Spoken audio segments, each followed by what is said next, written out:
session in the Battle for the Past strand in partnership with Prospect magazine.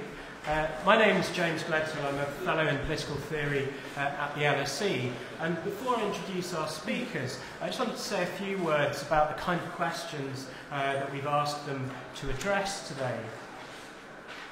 So this session is on memorialising the Holocaust, the challenge of history. And I think the Holocaust is unique, first of all, as a uniquely appalling human event, and the testimony of survivors speaks to us directly across history. And as the use of the definite article in the Holocaust indicates, it's got a capacity to serve as a moral absolute in relation to which we understand the evil of prejudice and intolerance and of allowing them to go unchallenged. But might it also be the case that to appreciate the unique human significance of the Holocaust, we need to understand it as a unique historical event and see the victims and perpetrators as being situated within a particular historical context? And so, is there a danger that in extracting individual stories and experiences and deriving particular moral lessons from their historical context and thereby dehistoricising the Holocaust, our acts of remembrance and memorialisation become more about the narrow preoccupations of the present and less about understanding the past?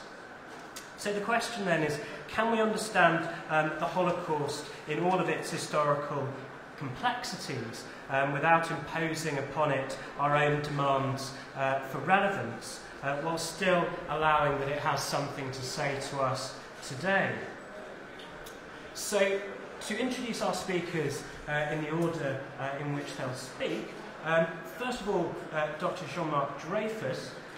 Jean-Marc's a lecturer in Holocaust Studies at the University of Manchester and a historian specialising on the confiscation of Jewish property during the Holocaust.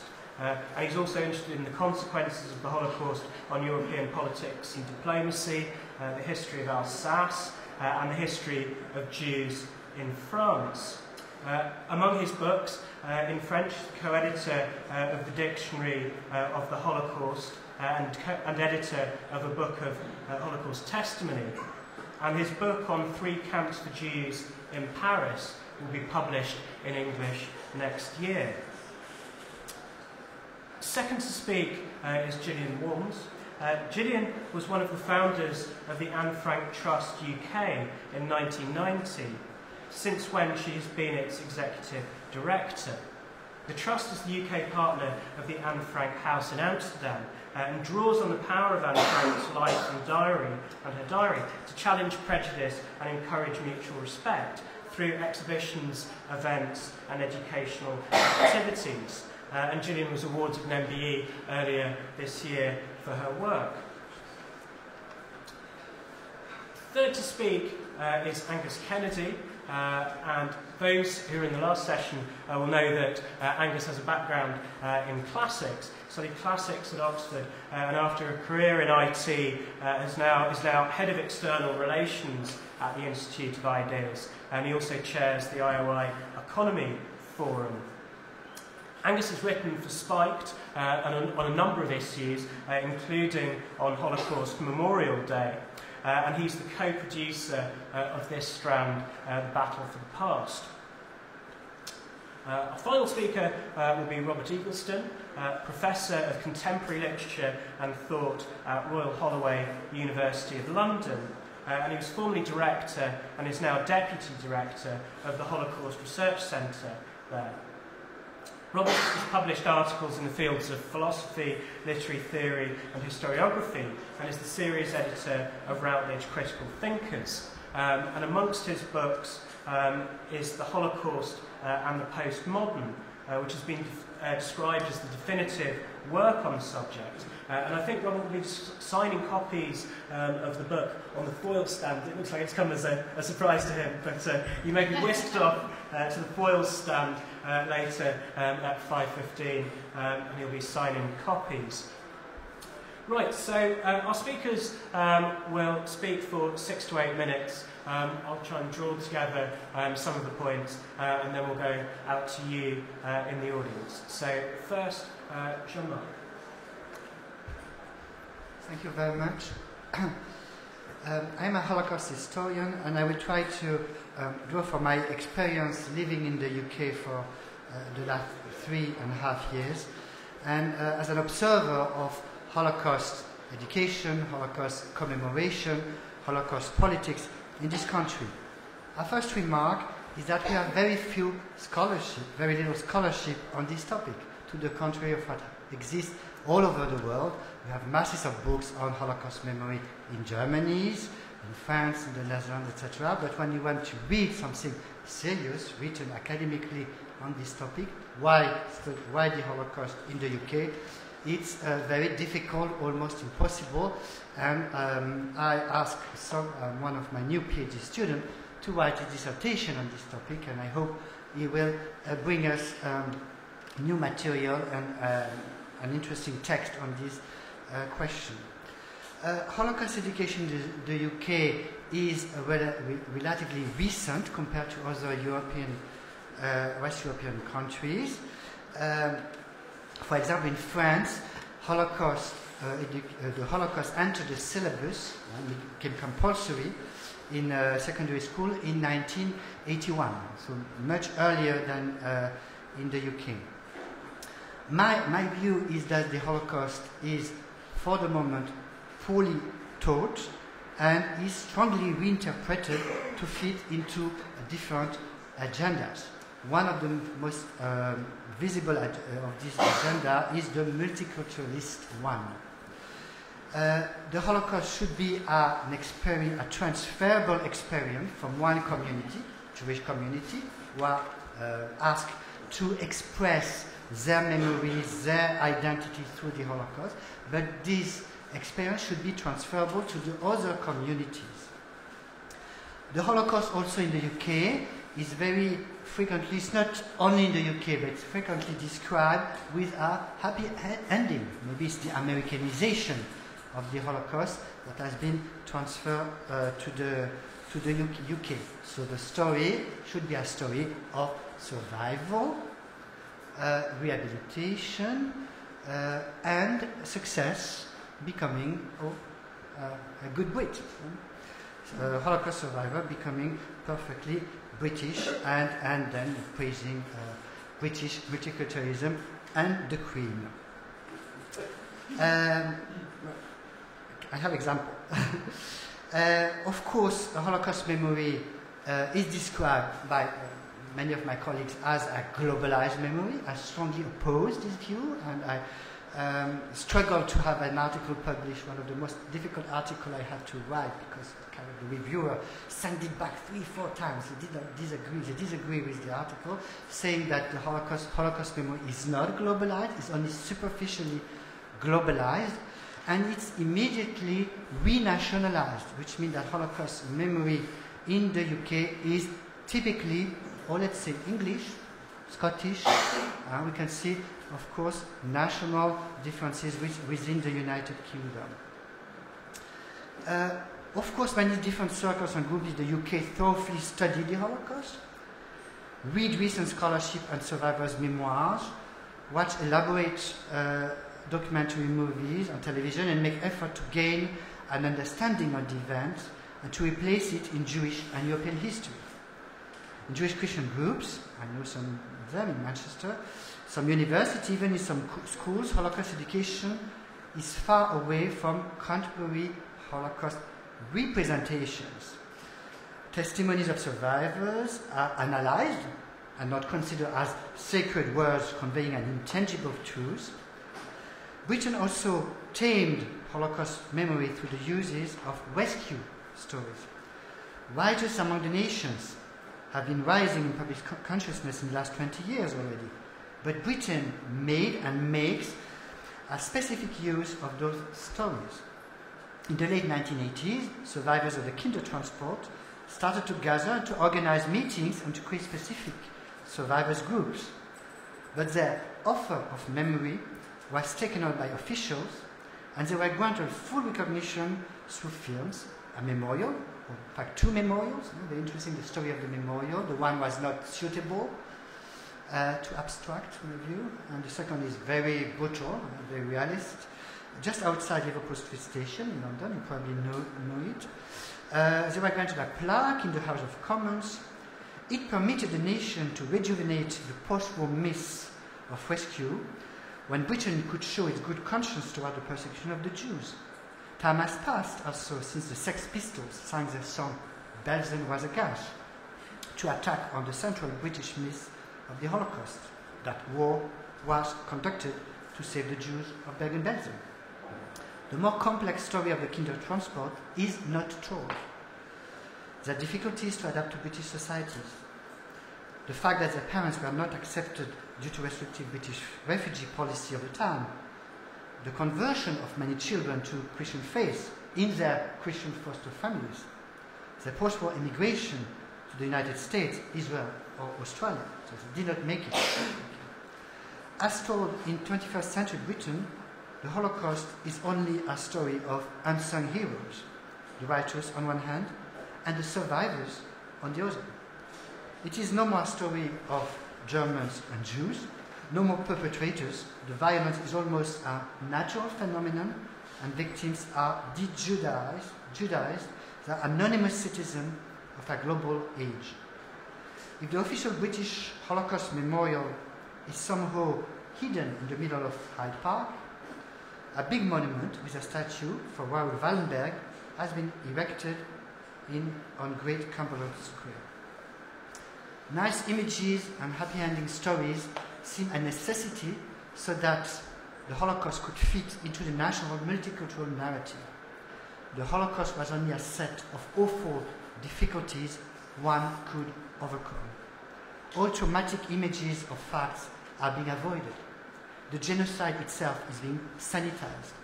When shown to young students, my students, images of Bergen-Belsen taken by British film crews, bulldozer pushing corpses in piece, the piles of emaciated bodies, are not recognized. They have not been shown. So they have been taught the Holocaust, and often with education and with filming material, mostly fiction films. They seem to discover the real aspects of the horrific past. Their teachers do not want to shock them. Of course, the Holocaust should not be shocking. Are afraid of the parents' reactions, are asking for counseling on this question. PhD dissertations are being written in psychology departments in the UK to help the school system deal with or avoid this emotion. The parents were shown those very images, sometimes repeatedly, which led the Sex Pistols to sing the above-mentioned song. Finally, the Holocaust is seen in a positive way. 6 million victims represent now the legacy of hope, which is the name given to the 2010 campaign of the Holocaust Memorial Day Trust. Thank you very much.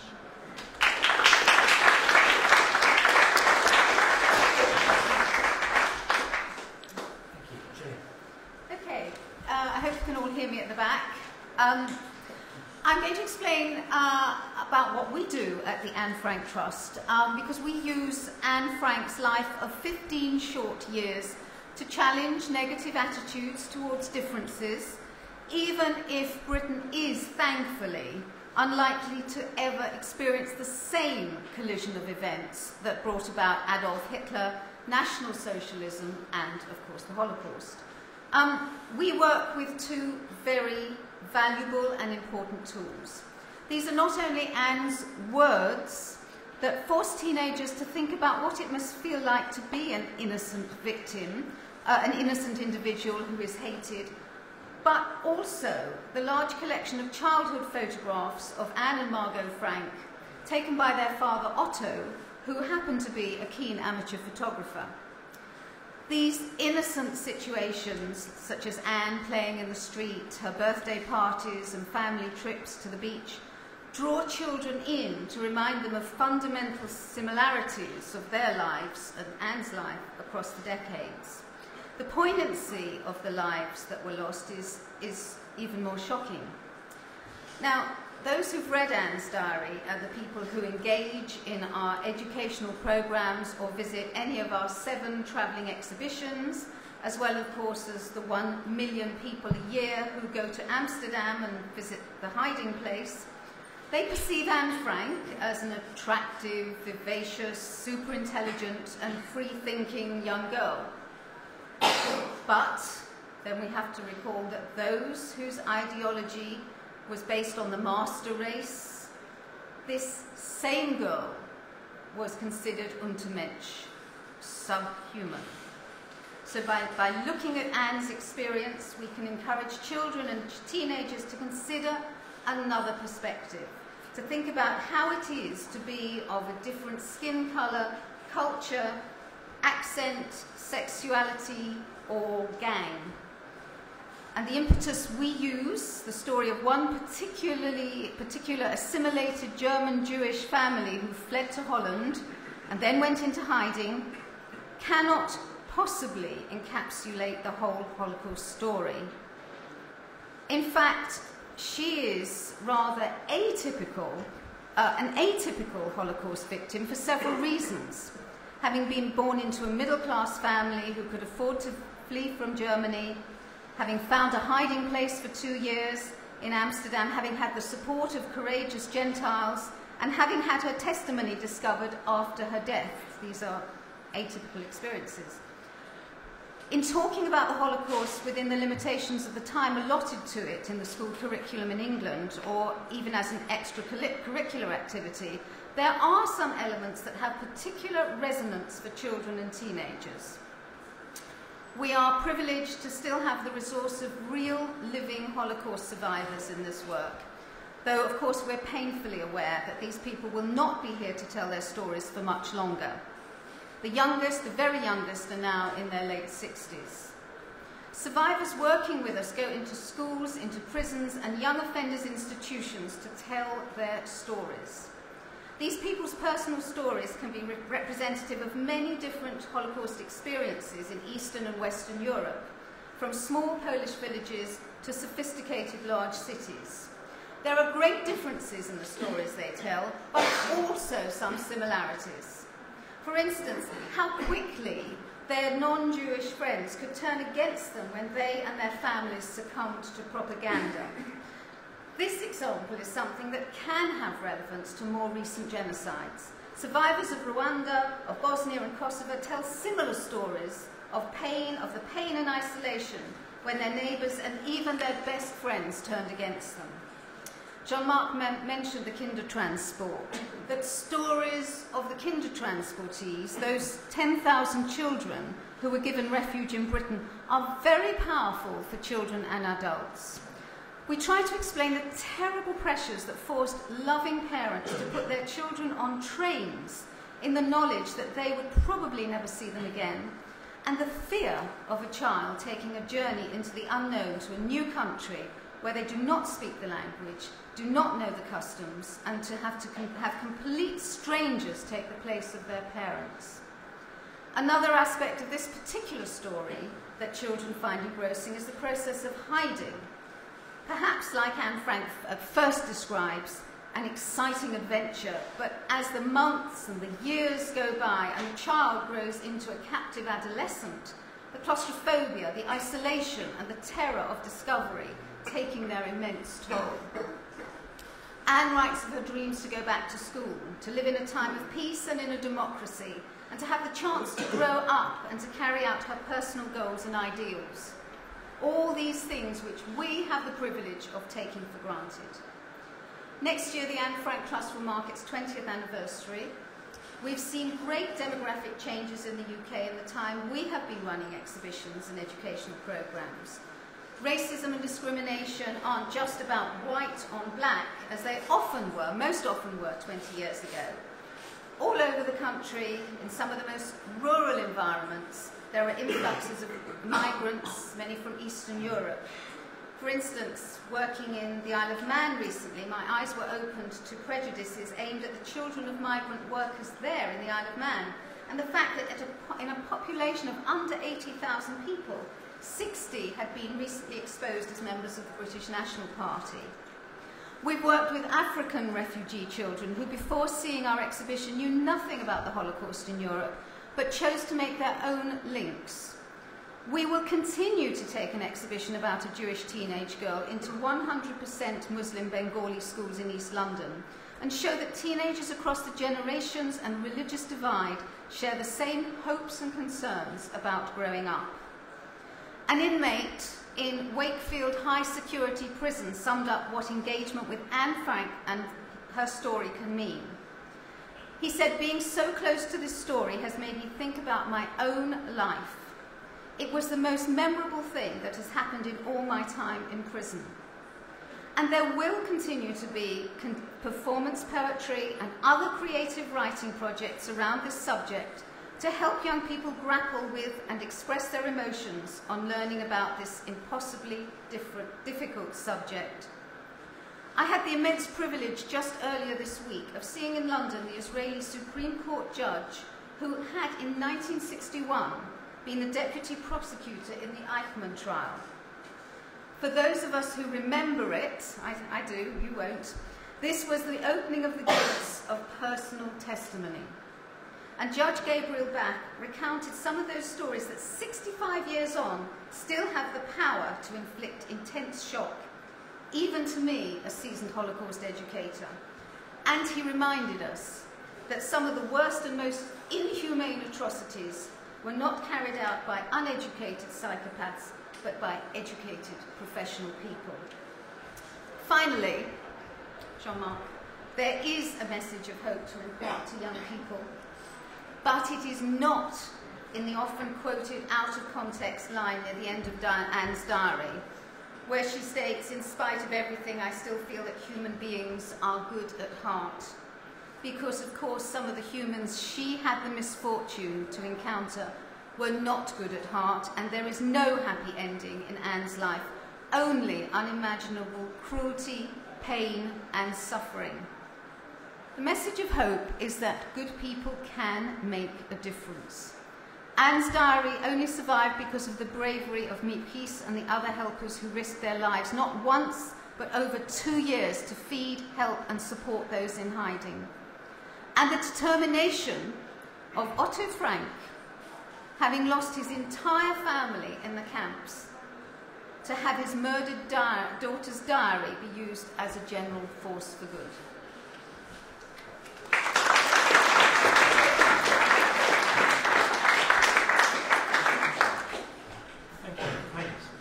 Thanks.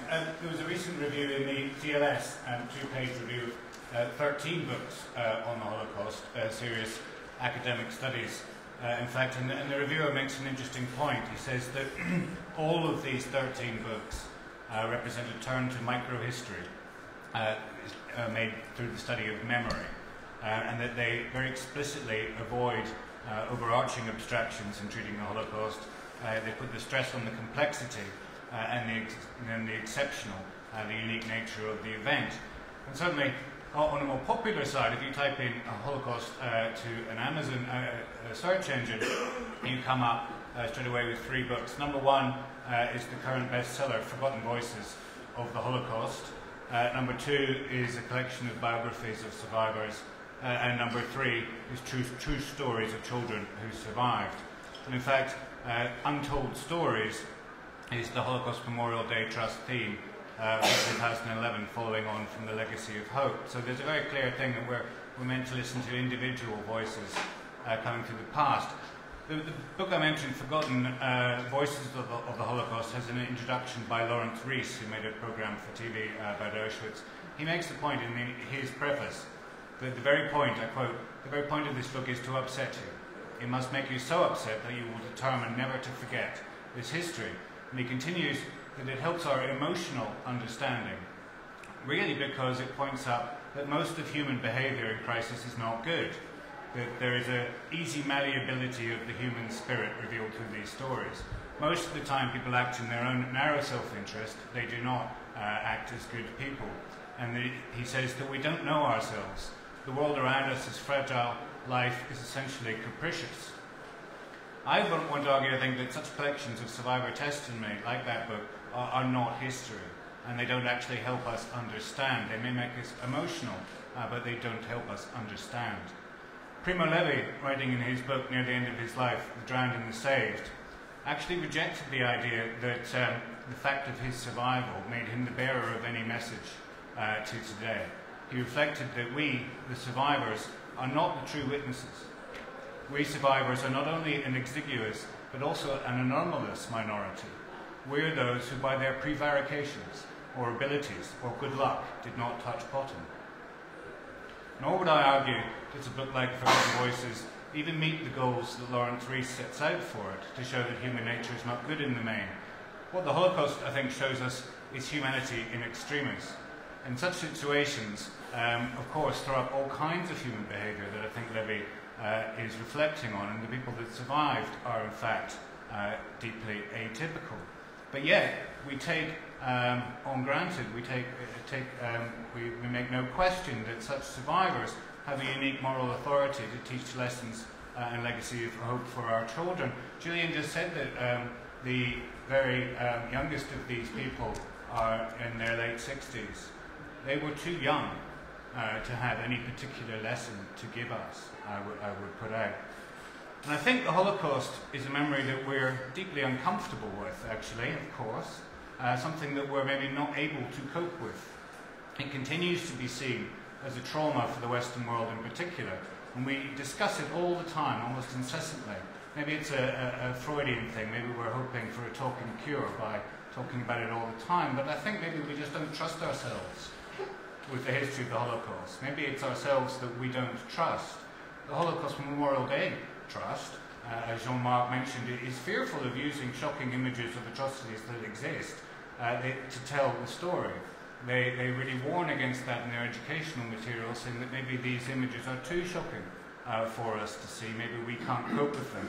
Much better to use narratives, individual stories, and even just individual names.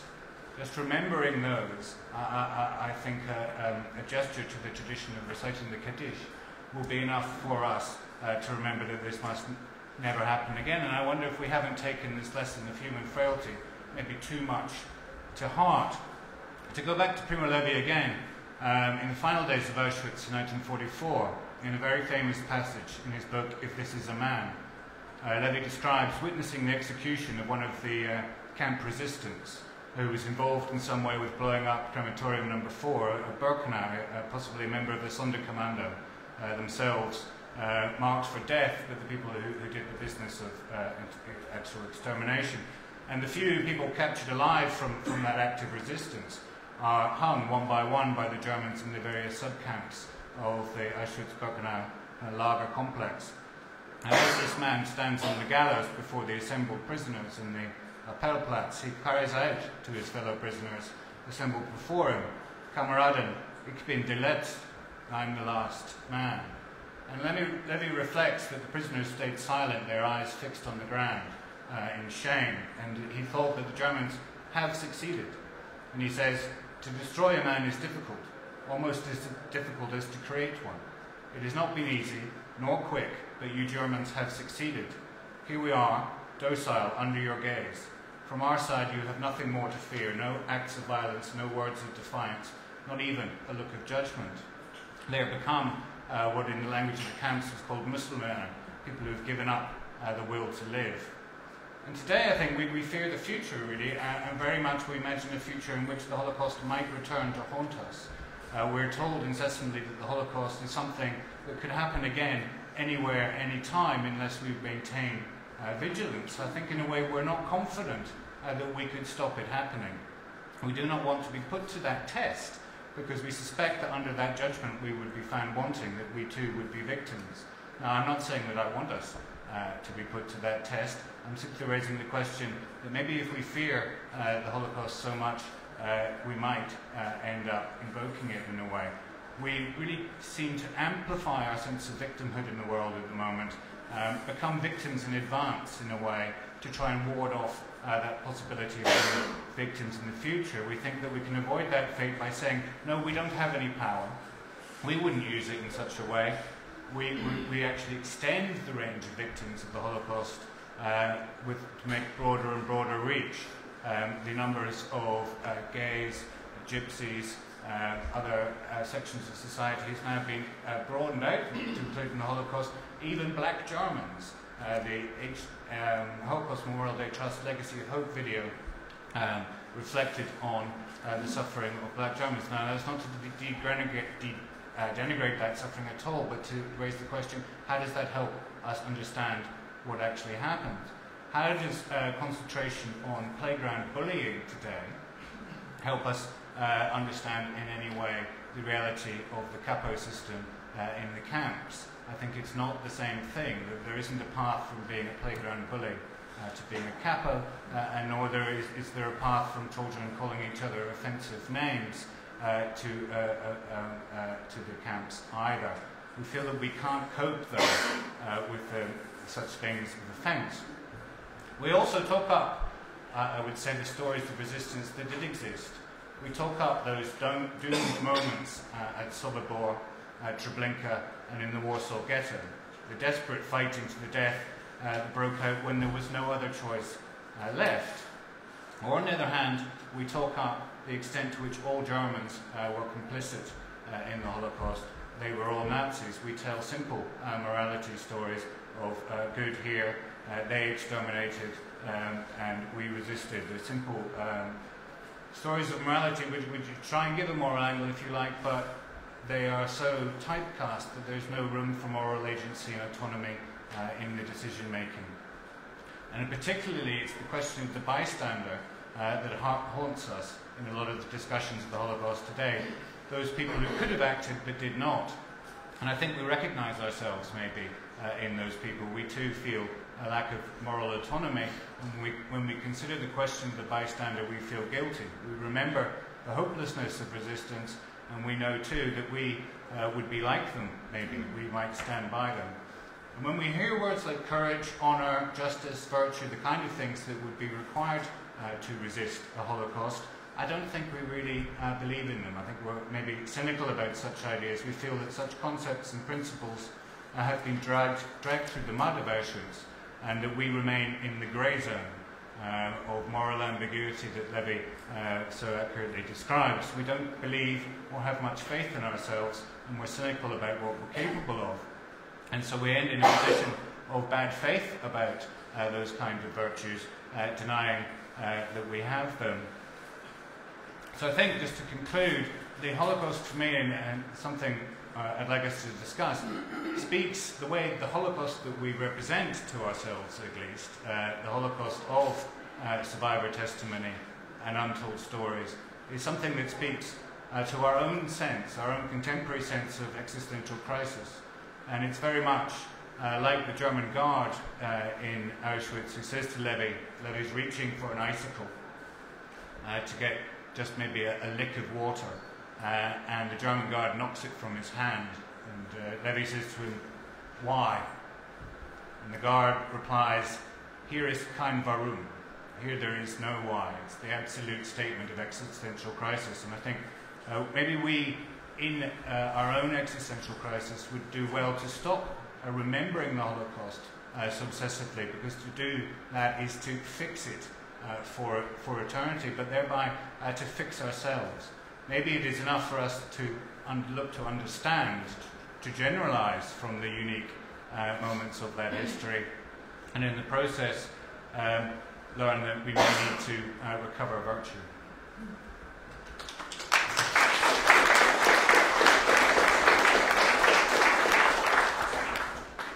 Thank you.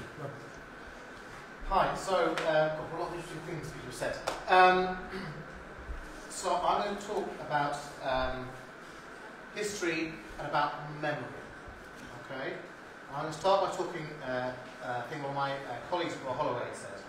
He said, Holocaust historians often begin by stating that the Holocaust signals the downfall of Western civilization and culture, and then go on to write about it with terms, methods, applied beliefs, unquestionably inherited from that civilization and culture. So the first thing I want to say really is, if we're going to try and think about what this event means for us, the first thing we have to think about is the tools we use for thinking themselves have to be open to question. And in this context, the first of those tools is the relationship between what we call memory and what we call history. Okay? So what I'm going to try and do in 4 or 5 minutes is try and think about the differences and similarities between these things. So I think that will cast light on some of the things we've discussed. History, that's what historians do, stories of the past. Memory is a much more complex, difficult thing.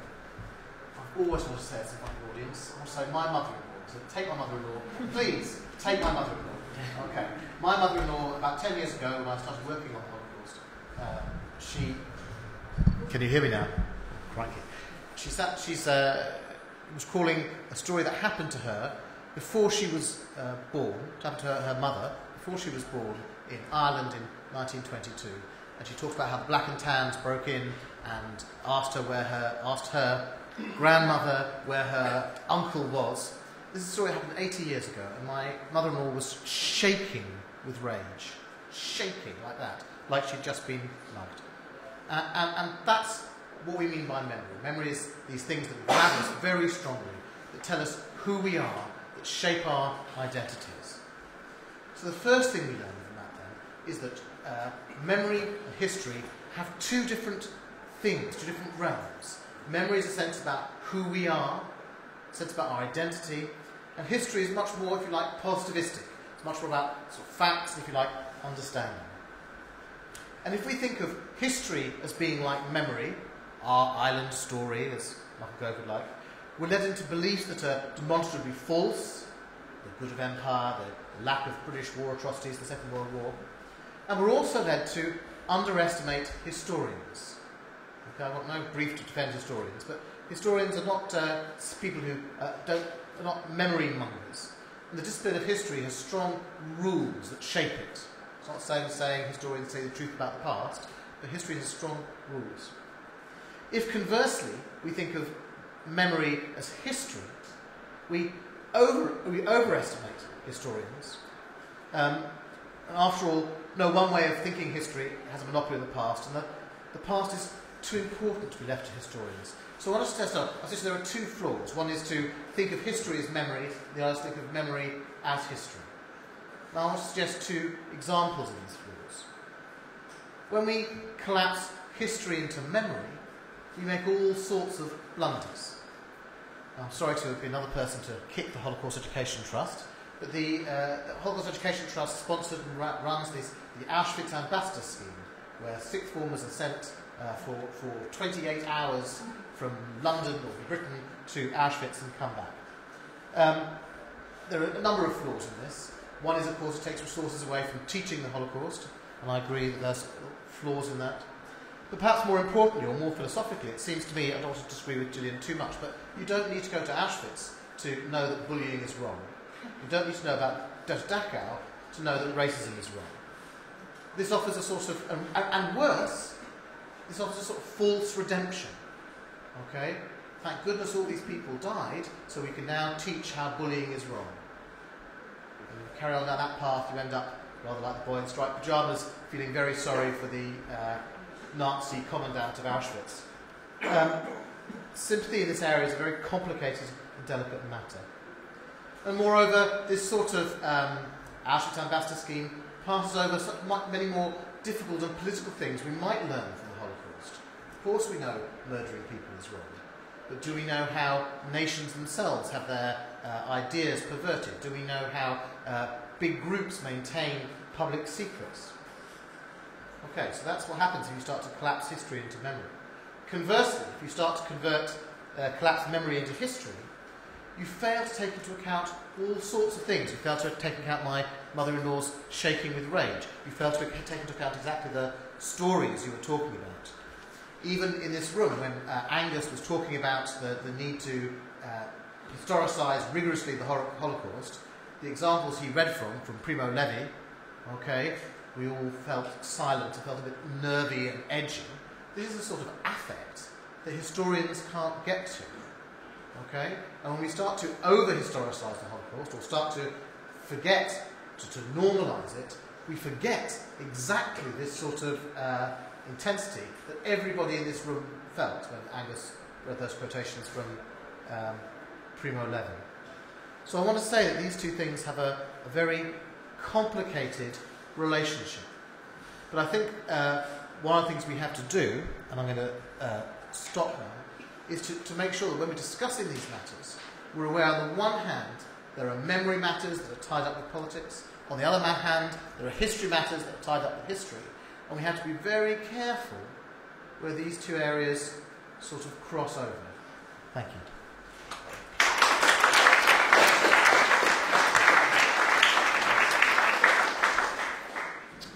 Okay, thank you. Right, so Jean-Marc, you began by talking about how Holocaust remembrance and memorialisation has become globalised, but how it's also being renationalised within particular context, in particular about the British context. And Gillian talked about that process, and it seems there that we engage with universal aspects of the human experience. We learn that human nature is the same at different times and different places, and we give people an opportunity to explore these sort of universals of prejudice, discrimination, isolation, terror, hiding, separation. So what would be wrong with that sort of model, deriving those sort of universal insights? I mean, I think Angus too raised some concerns about that. And Robert, although you've sort of defended a role for history, you've also suggested that there are some parts that historians can't reach, that memory has something to teach us as well. So I'd ask you to reflect on that. Yeah, beginning with that. Yeah, the universal lesson we can take from the Holocaust, of course, if we study the Holocaust and at the end we realize that the Holocaust was, generally speaking, wrong and something bad, I think I do agree. But if we want to go a little bit in depth and in our study, we will realize that the situation in National Socialist Germany was somehow different from the situation in the UK in the 21st century. I'm listening to Gillian talk. I really wonder, why do we need to use the Holocaust to teach, let's say, tolerance? In the UK, wouldn't it be more useful and directly telling to young students to teach about British colonial history, the legacy of this history, the history of immigration, of restricted immigration in this country, the difficulty immigrants had to face in their integration, prejudice in the 50s, 60s, 70s, segregation Jews had to face in this country. Let me remind you that in Oxford it was impossible till the 1930s for a Jew to become a professor. And the first fellow in a college in Oxford, it was at the end of the 19th century, could not make a career. He moved to Manchester, Mr. Samuel Alexander. His name has been given to the building of humanities. So why should we need to use the story of the Holocaust, which is an extreme story, to teach something that could be taught more directly, more usefully from British history? Just to relate to the topic of this panel, the challenge of history. Jim, do you want to go back on that? That is an interesting point, Jean-Marc.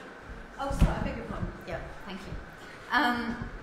That is very interesting, and I think that looking at these other issues like segregation and things that have happened in British history are very much a byproduct of talking about. I mean, I can only talk from using a particular experience of one family to talk about their situation, what happened to them.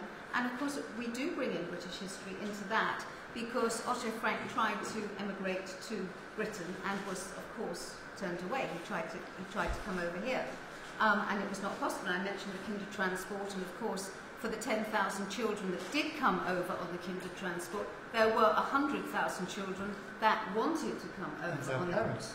and of course their parents. So yes, these are byproducts of learning about this particular story. There are so many other things. We talked about segregation. I think a very interesting aspect of the story and relating to the Frank story and other stories is how people closed their eyes as the Holocaust didn't happen overnight. It was a serious, an endemic series of measures. And after each measure, people felt, well, yes, this is bad, but we can live with this. We can work around this. We can, you know, our family history is here. You know, 7 generations of my family have lived here comfortably. And that is such a telling experience, how you cope with that, and then suddenly it's too late.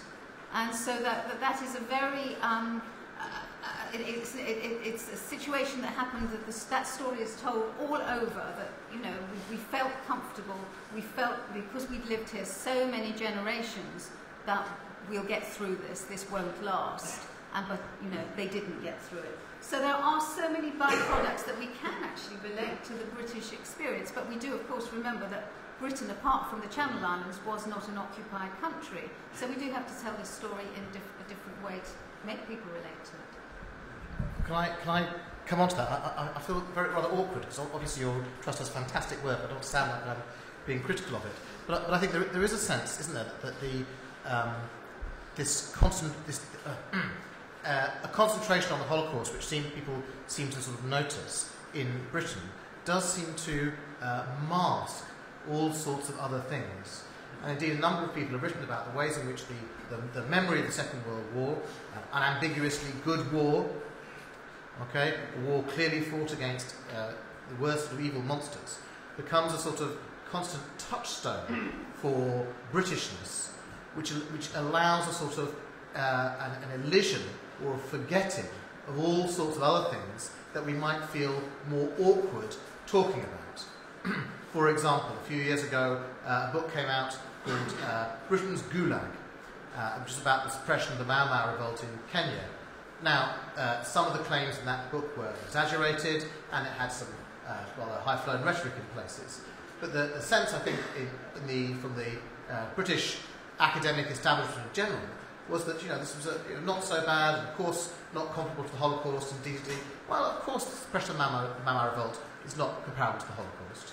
Okay, there were concentration camps, and there were judicial torture, and then documents were destroyed. And you think, well, okay, it's not the same as Auschwitz-Birkenau, of course, but there are interesting similarities. Similarly, of course, the way the Algerian independence war in the French in that often quoted themselves. The paratroopers said, you know, we are your SS. So the sense that in the UK that the memory of the Holocaust is a touch. I'm not saying that it doesn't do fantastic work, but it's a touchstone. This good thing, Holocaust memory, is a way of covering up other stuff that we might want to investigate a bit further. So I feel rather sympathetic to your position. It just occurs to me that if we wanted to teach tolerance, then the easiest way to do that has got to be to give children examples of tolerance. I mean, that would seem to be a straightforward way that you would look to positive examples to put in front of young minds that they could, seek to emulate, rather than going through this kind of process of let's put the very worst examples in front of them, and they'll learn in a kind of negative, backwards way. Because I'm worried that some of the discussion here is going in a way that, we talk about too much about the Holocaust as being a bad thing, when there are all these other bad things we've done that we could talk about, and let's remember again kind of how awful we are. But that's really, again, to put the stress on a view that there's something intrinsically bad in us. And the Auschwitz Memorial Museum is run by a man called Chavinsky. He's been applying for national funding from around the world to set up a perpetual conservation trust at Auschwitz. This is to fix that idea that we can never do without Auschwitz. It becomes an essential crutch to our lives, a warning from history, ever present, a shadow that's falling over us. And I think that this can even become something really rather sick. He's been appealing for voluntary child labour to come in and polish up the shoe collection in Auschwitz. And for me, at least, I think I might be happy for age and time to take that away. And I wouldn't be so worried that we would suddenly break out in kind of hostility to our fellow human beings without this collection of neatly polished children's shoes to remind us to be human. Okay, thanks. Well, can I just take a quick point from you and then we'll go out? One of the things that you said in your presentation rather struck me. You said, they're quite about confidence and hope and so on, but saying, we should have it together. I said, well, everyone in this room knows there have been genocides since the Holocaust. And when you say never again, we should be more confident of ourselves, I think to myself, oh yeah, Rwanda. I think to myself, oh yeah, Sudan. I mean, it's not these problems haven't gone away. Right, questions. I'll take up a number and then come back to the panel. Put a microphone there, have we? And start with the person in the white shirt there. Going back to the original sort of title of this debate about the challenge of history, I come from a background that's not Jewish, but my family are Polish immigrants into the country after the Second World War. I have a grandfather who died in Auschwitz and various other atrocities in the family. So I'm not immune to the idea that obviously memories are excessively sacred and difficult to tamper with, and you cannot take them away from people. But I feel that to some degree history is always shaped by the time that you live in, and history doesn't stay static. And at the moment, what worries me is that we live in a slightly therapy culture, and so we look back to the Holocaust, which look back to the stories of Primo Levi and Anne Frank, which are actually just primary source materials.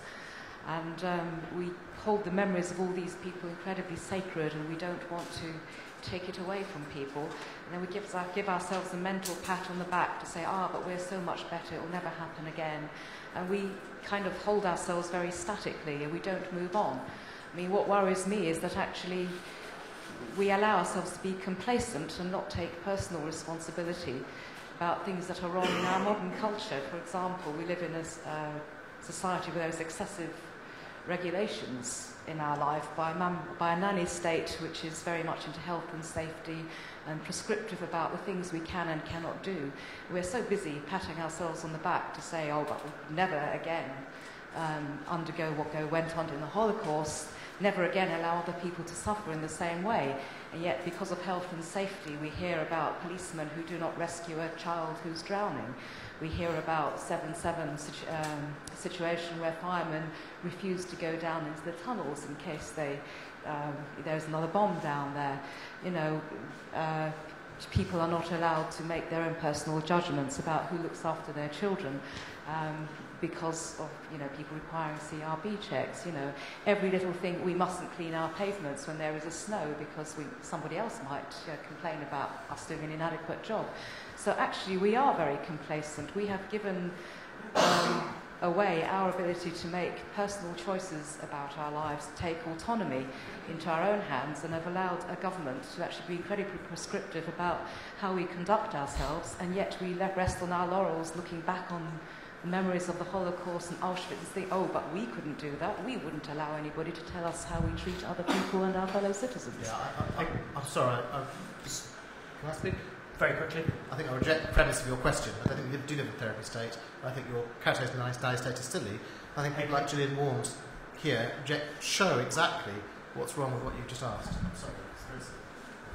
Okay, try and keep your selves contained. We'll take a number of questions. So come down to the front, to that lady there, and the other microphone, gentleman just on the aisle in front of you. Yeah. Hi, I just wanted to address the earlier point that was being made about the importance of individual stories, and also Angus's point that we do tend to generalise in terms of the entire German population being Nazis. I'll be as brief as possible, but a quick lineage. I have on one side a Yorkshire-born grandfather who was in Bomber Command, who went on to marry my German grandmother, who used to be Goebbels' teammate and then went into the Luftwaffe. And on the other side of my family, I have another German grandfather who was a concentration camp guard, and his brother, who between them helped many of them escape. And incidentally, he married one of the prisoners, who is an Austrian Jewish woman who lost her family in the concentration camps.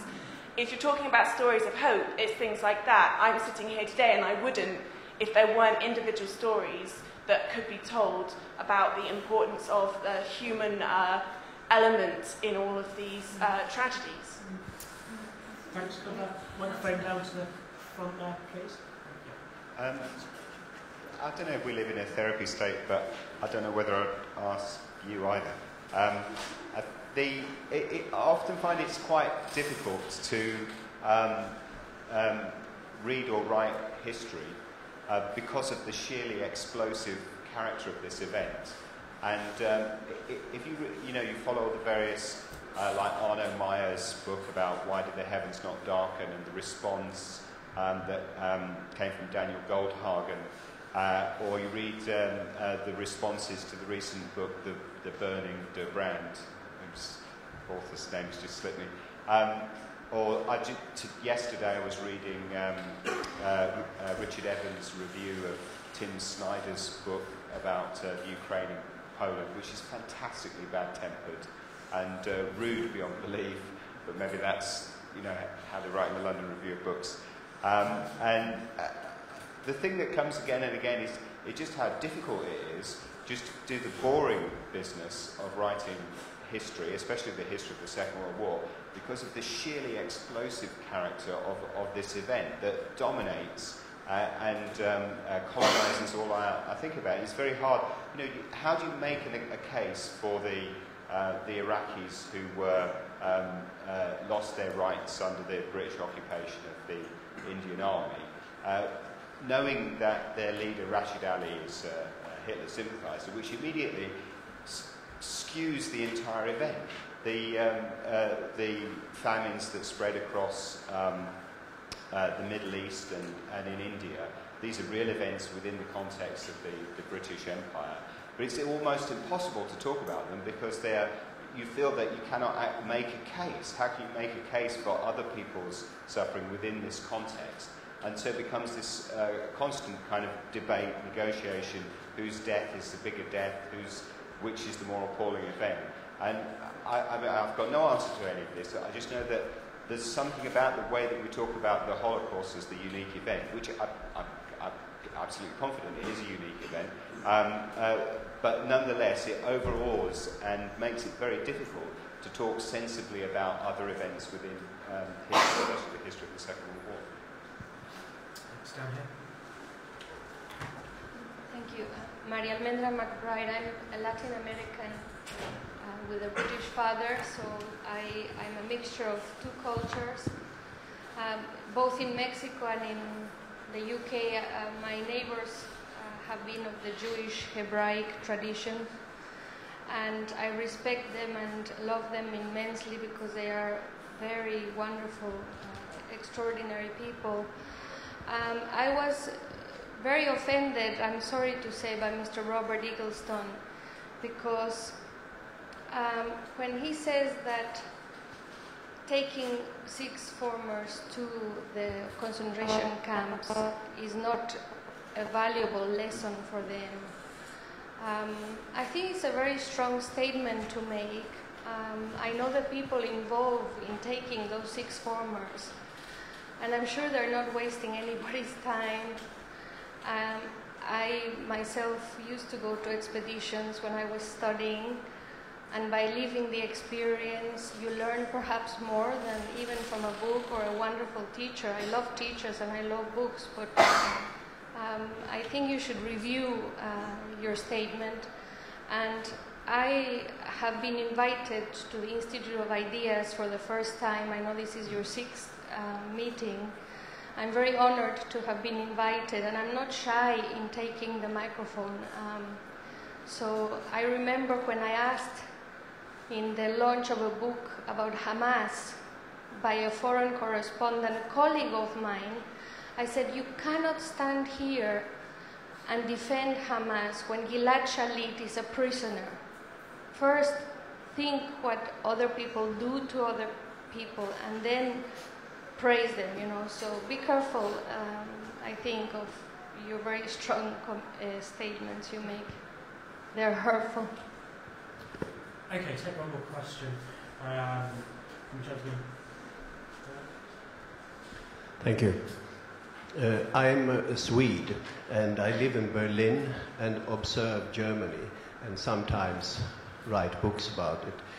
I just wish to say that there's a very respectable therapy, national therapy, going on in Germany since many, many years.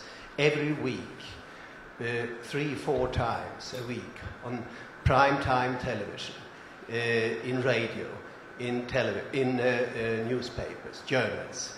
The theme of Holocaust and the guilt of the German people is going on. I have a lot of respect for that, particularly if I compare with Sweden, where a new generation of school children and university children are very little aware of the terrible things which happened.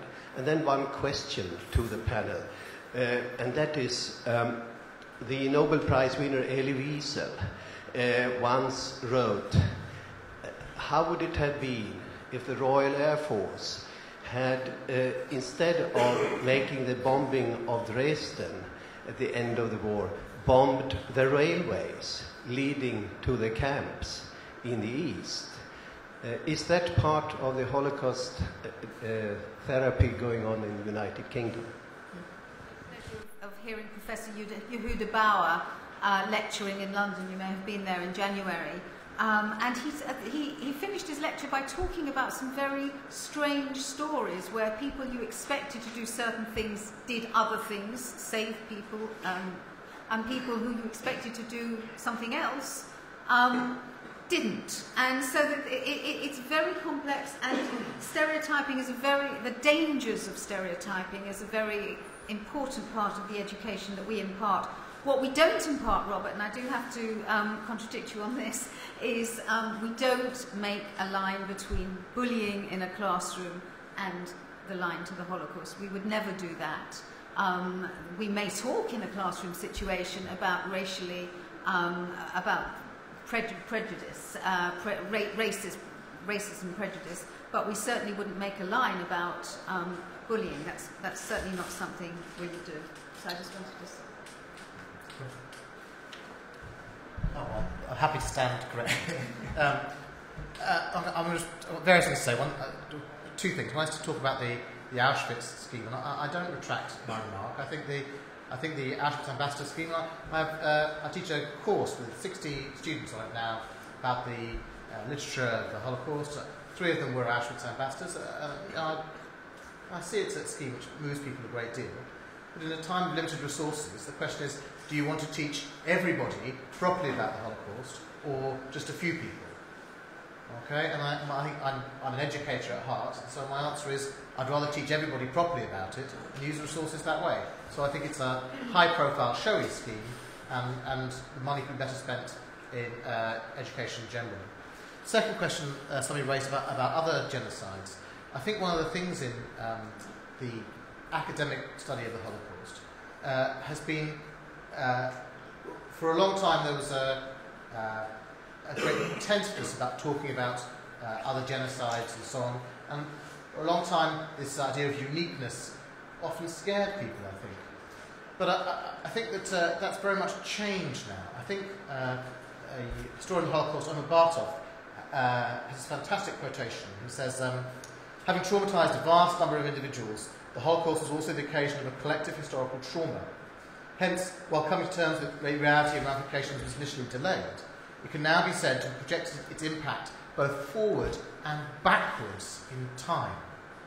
And what he means by that, I think, is that precisely because of the impact of the Holocaust, and because we've studied it and tried to think about it, it in a way has served to open up our eyes, and by our I mean the Western European world maybe, to all sorts of other terrible atrocities that have been committed around the world in the past and in the present. And we know it's an easy score for a historian to write a book called North Indian Genocides about the way in which people were killed in northern India. Okay, it's an easy score. There is also a grain of truth in it. So one of the things I think is that the Holocaust needn't blind us to other sorts of things, but could rather encourage us and make us see other atrocities in its own dark light, to use a very bad metaphor. I think I might go even further on the uselessness of taking children to Auschwitz, I'm afraid. It's not just that it's a waste of money better spent elsewhere, it's a form of behaviour control. Right? I mean, this started off with taking neo-Nazis and Holocaust deniers out there to somehow confront them with the reality of a long-abandoned camp and say, no, learn the errors of your ways.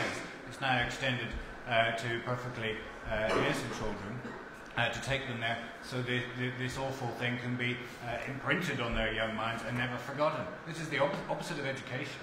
It's the opposite of thinking historically. It's the opposite of thinking critically.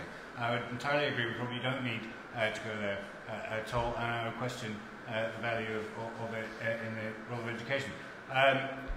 I'm slightly still fascinated by Goebbels' teammate, so you may have thrown my whole theory that these individual stories are not terribly useful. That does sound like an interesting one, but I kind of use it to make the point that out of all the things that happened, and I think the gentleman in the middle who said that it's very difficult to historicise the Holocaust is absolutely right. Out of all the things that happened, and there are so many, not all of these things are useful to us understanding it. I think the job of the historian, and I slightly take issue with you here, Robert, in making distinction which has dry facts over here and affect and emotion over here in terms of memory. I don't take issue with that because I think it's the job of the historian to pick out from all the facts those ones that are of interest as historical facts, that fit his analysis, his interpretation of the story that he's trying to tell, which is, in the end, a moral story. The business of writing history is to make a judgment on the past and say, to what extent, generalizing from those unique experiences, to what extent does that history I'm telling you about move us forward in a positive way for humanity, or to what extent does it move us backwards? So I think that could be very emotional and moral. I lament the fact that a lot of history these days is just a kind of dumping or documentary archive evidence without analysis. It becomes the kind of WikiLeaks theory of history, or truth, if you like. We're just kind of vomiting out statistics. It doesn't help us at all. Our job is to be critical, to analyse, but to do so from a moral point of view. I have not much to add to what Angus just said. I'm struck by the various comments and questions. I thank you for them. It's one of the issues I trying to identify the Holocaust in this country, but not only in the UK. We use the Holocaust to treat our own personal problem, family history.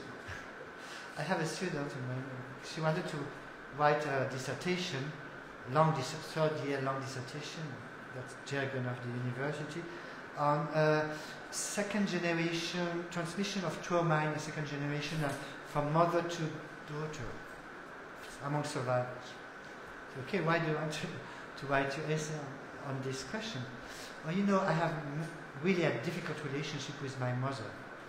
Okay, but what is the point of, was your mother a survivor? No, not at all, but I see that it can help. Okay.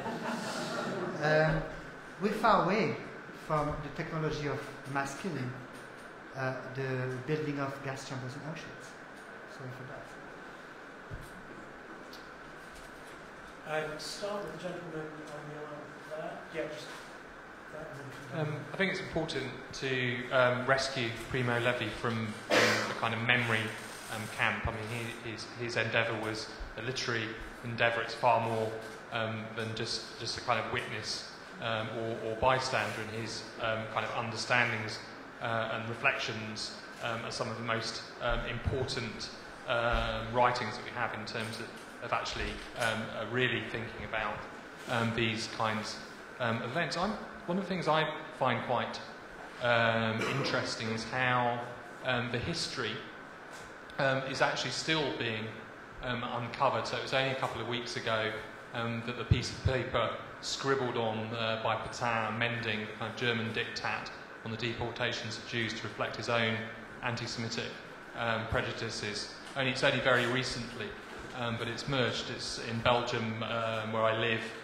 It's only just very recently emerged that the socialist mayor of Liège was a very enthusiastic stamper of deportation forms, not because he was an anti-Semite, but because he was a very, very good administrator. And I do find it very curious in terms of the messages that are kind of pumped out in terms of Holocaust, and of course that aspect of the enthusiastic administrators is taken up by Hannah Arendt in her book of The Origins of Totalitarianism, which is a book which certainly should be taught to sixth formers, I would suggest. And it is very interesting that in the whole kind of memory industry and these kind of ghastly naff trips of kind of kids being ferried out to Auschwitz, it is very, very partial about the messages that were put across. In fact, many European Jews died not because of their anti-Semitic neighbours, not because of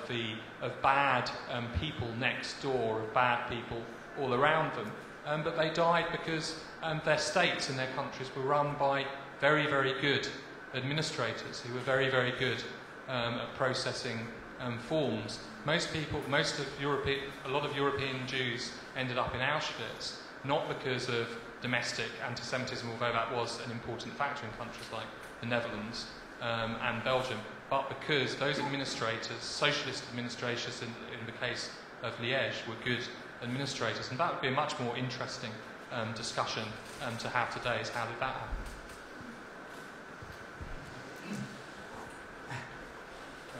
Thank you. First of all, I just wanted to say something quickly. Looking at the, thanks to having Wi-Fi here, I looked up bullying in the Anne Frank Trust, and I find that the materials for schools to accompany the BBC 5-part series from the Anne Frank Trust say that for episode 5, understand the consequences of bullying and prejudice during the Holocaust and how we can challenge bullying in our schools by recreating the school's anti-bullying policy in more pupil-friendly terms. So I'd be interested to know, now Rose, I'm taking this kind of out of context, and I'm sure you can explain that to us, but I'd like to know exactly how is it that you use the Holocaust in relation to bullying in schools, and I think we still haven't quite teased that out, because the main problem that I have is not so much in whether or how we remember the Holocaust, but what use our memory and our history of the Holocaust is being put to. It seems to me that you could, looking at the things that the Anne Frank Trust is doing here, examine the differences between democracy and dictatorship, and bullying. It seems to me that you could equally well take the lessons of the Holocaust, look at what happened in the Holocaust, and say, and run a campaign against immigration controls, run a campaign against state intervention in people's lives, against the state intervening in normal personal relationships, against the state intervening in bullying. These would seem to me to be equally valid lessons to learn from the Holocaust. So I think one of the questions we should be asking is what use are we putting the memory of the Holocaust to? Thanks. And then maybe next to you. Pass. Yeah. I was interested listening to you about education, Holocaust education in Germany now, because I lived in Germany in late 60s and the 70s, and there was no education there. That's what I thought. Yes. That's what I thought. Thank you. So it took 30, how long? 30 years. 30 years. Yeah, 30 years. Gentleman right at the back. This is more of a comment, though there is a question contained within it as well. I was interested in Jean-Marc's point about the... I'm taking the mic. I was interested in Jean-Marc's point about the British use of the Holocaust, in particular the way that this has shifted in recent years. Last year in Liverpool, there was a season of films from the 40s and 50s. Some of them were public information films. They were produced by official broadcasters in both France and Britain, and they showed quite graphic pictures, the famous pictures of large numbers of bodies being pushed along by bulldozers and so on. And what was interesting about the films was that the specific racial elements, and indeed even the use of the term Jewish was not mentioned in any of the films. It was actually a general attack on totalitarianism, and indeed the racial character of the Holocaust was missing. And I'm interested for someone to comment on the way that appeared to shift, and whether this, in a sense, relates to other aspects of state policy. But it's even actually the use of the term Holocaust. And Gillian mentioned the Eichmann trial, which I remember as a fairly young child. It was one of the first memories that I had of reading newspapers and the reports of the trial. And again, I'm struck by the way that was, I suppose, for the first time in my recollection, the use of any sort of racial terminology. And I again wondered whether we could relate the way that the Holocaust has been presented to particular political context. I'm not being so crass as to say that, particularly in Britain, that it was a way of covering up for other things that the British state was doing in other parts of the world. But it does seem to me that it is, in a sense, the only part of British public life, indeed part of British history, which is presented as uniformly, when Britain is on the side of good as against evil. And again, I think that does need some investigation. I'd be interested in people's comments on that. Thank you. A couple of hands in the middle.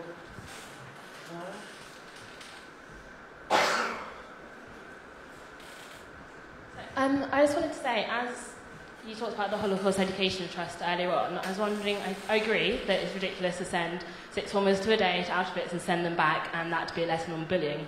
But that's not what it is. As a sixth former who's been on that trip, they don't just send you there for the day.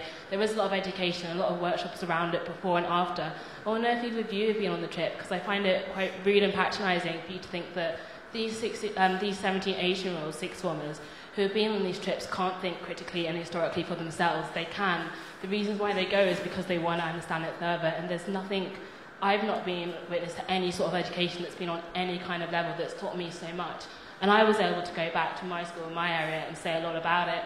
And to think that I've got the opportunity means I want to pass it on. I've had such a great understanding of what happened.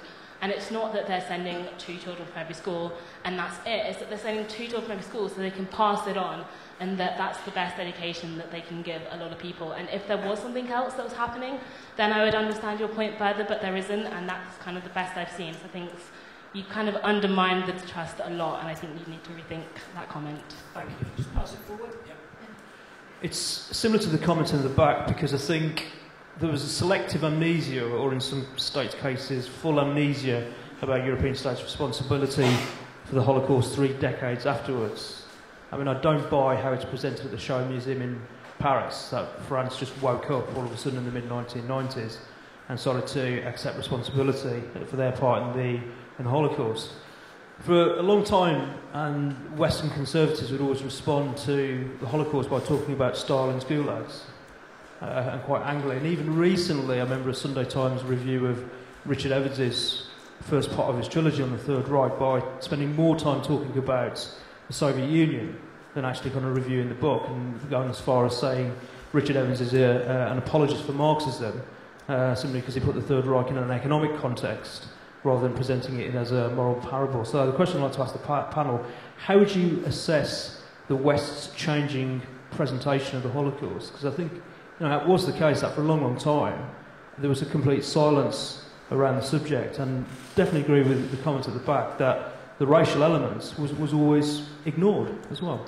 Okay, thank you. Take 2 final questions, the girl there and the gentleman on the end, and then we'll be back up to the panel for your final comments.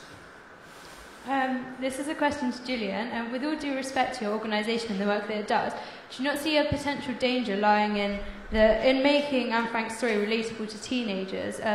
People can come up with a perception that they can compare modern day racism with the racism experience under the Nazi regime, or even such things as modern-day genocides like Rwanda and Bosnia, where the uniqueness of the Holocaust is detracted and people can think that they can put those lessons into everyday life, which, although has some good effects, would detract from the uniqueness of the Holocaust. Thanks. Yeah, gentleman. Thank you. I'm just interested in the panel's take on the impact of Holocaust denial, both in this country and perhaps especially in other parts of the world. For example, the Arab world to some extent, and Iran. I mean, you might remember what it was a year or two ago, there was some ridiculous conference organised in Tehran, which was supposed to be a scholarly inquiry into whether the Holocaust actually happened. And as also it is said, I've never been to the Arab world, but it's said that the mosques of Saudi Arabia are not short of anti-Jewish venom, not just anti-Zionist or anti-Israeli policy of the day, but anti-Jewish. I mean, the two things are very different, obviously, but they can sometimes run together. I mean, I'm interested in your general take on this and how it should be dealt with. For example, as people know, in Germany and Austria, it's a crime to deny the Holocaust publicly. And David Irving actually spent some time in an Austrian prison for doing just that, just after he lost the libel case he brought against Deborah Lipstadt. And that again was a thing. I mean, it's also associated with the BNP, although Nick Griffin very cleverly or otherwise, or sincerely, said before the general election that he now accepted the Holocaust, although perhaps it was unclear whether he had only 10 years previously. Interesting case there. It's just a general question. It hasn't been raised, so I thought, I wonder what you thought.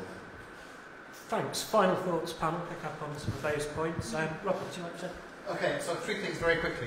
To the woman who's the Auschwitz ambassador, you said there was no other stuff. That's exactly my point. I would rather that there was more stuff for everybody than these expensive trips just for a few. And I appreciate you're supposed to trickle down your experience, but I don't know how far that's worked. That's my first point. My second point, I'm so sorry, I'm a professor. So here's a very quick reading list about the history of the Holocaust, which is really, really interesting. And the ideas about race and so on have changed. Peter Novick's book, in British edition, is called The Holocaust and Collective Memory. There's a book by a man called Tim Cole, which I think is rather unfortunately called The Myth of the Holocaust. Those two books I would recommend. And there's also a book coming out by a man called Andrew Pierce, which is about British Holocaust memory from 1979. That might interest your student. And in terms of German Holocaust memory, it's a fantastic book by a man called Andreas Hussein, I think it's called Twilight Memories. So that's my reading list to try and answer those questions. And my point about denial, very simply, Holocaust denial is just a form of anti-Semitism. And so you deal with it the same way you deal with a form of anti-Semitism. Thank you. Yeah, it's a very quick thought.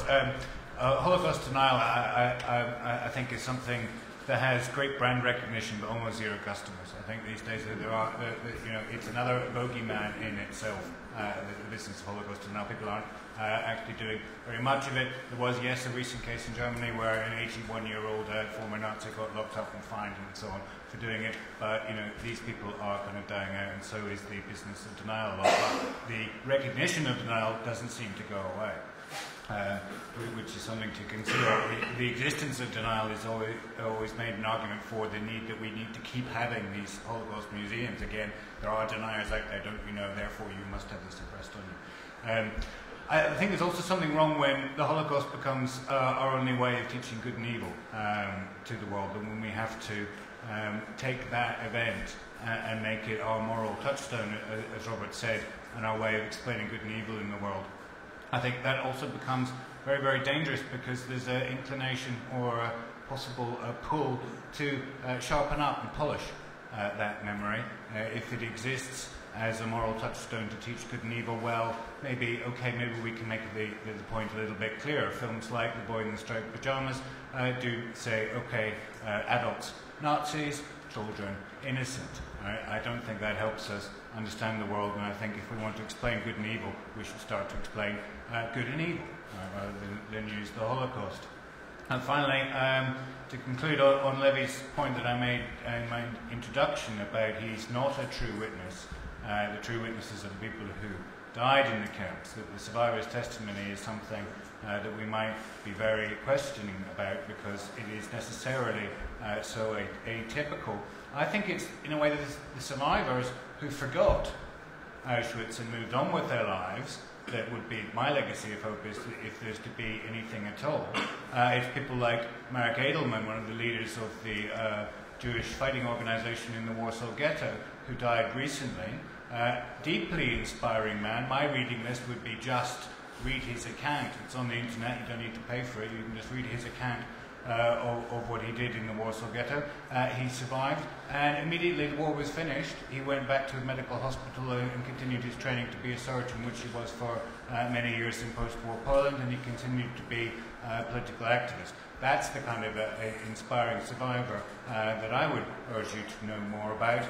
Really people who triumphed over that adversity and continued with their lives rather than spending their lives recounting that one moment. Thanks, Gillian. Okay. Yes, again, very quickly. I just want to answer this young lady first.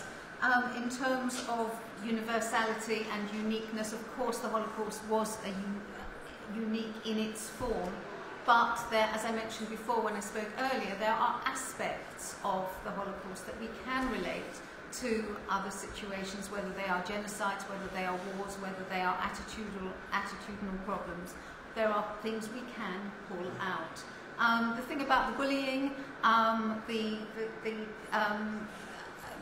module in the teaching material was probably, as far as I know, related to something that was on the Anne Frank. It was a teaching resource that was produced for the mini-series last year, so we were pulling out things. And I just want to say, in terms of the good, if there is any good in this story, there is inspiration in what we use Anne Frank as an inspirational person. We make no apologies for it. She does inspire young people to be better people. When young people learn her story, they make a pledge to Anne Frank to try to make the world better. That's why we have the whole Anne Frank Ambassadors program, where we teach Anne Frank's story to people and encourage them to go on and become social activists and responsible for their own communities, because she did take responsibility for the world, even though she was in danger every day of being discovered, and she knew she would, if she were, she would die a terrible death, but still she felt responsible for other human beings. Read her diary, read her stories, and it is there, and it is inspiring for young people. So we will carry on inspiring young people with the story of Anne Frank. Very, very briefly, thank you for the many comments and questions, but I can see the demand for knowledge and for history that is not addressed by all the trusts and foundations. So in your remarks, you confirm and you supported my claim that there is a demand and a need of history. We have too much memory, not enough history.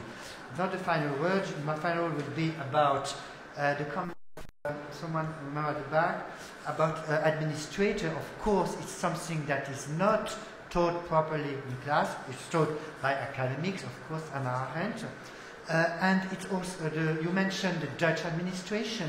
I don't know if the Anne Frank Trust realized, they probably know, but they don't explain that Anne Frank memory has been also used, built, sold in the post-war year, in the Netherlands first and then all over Europe, to cover the responsibility of the Dutch administration in the deportation, because the liberal, democratic, tolerant Netherlands has the highest from far deportation rate of Jews in Europe, 75% compared to 25%. We certainly did tell people that. Okay, thank you. Can we thank all of our panel?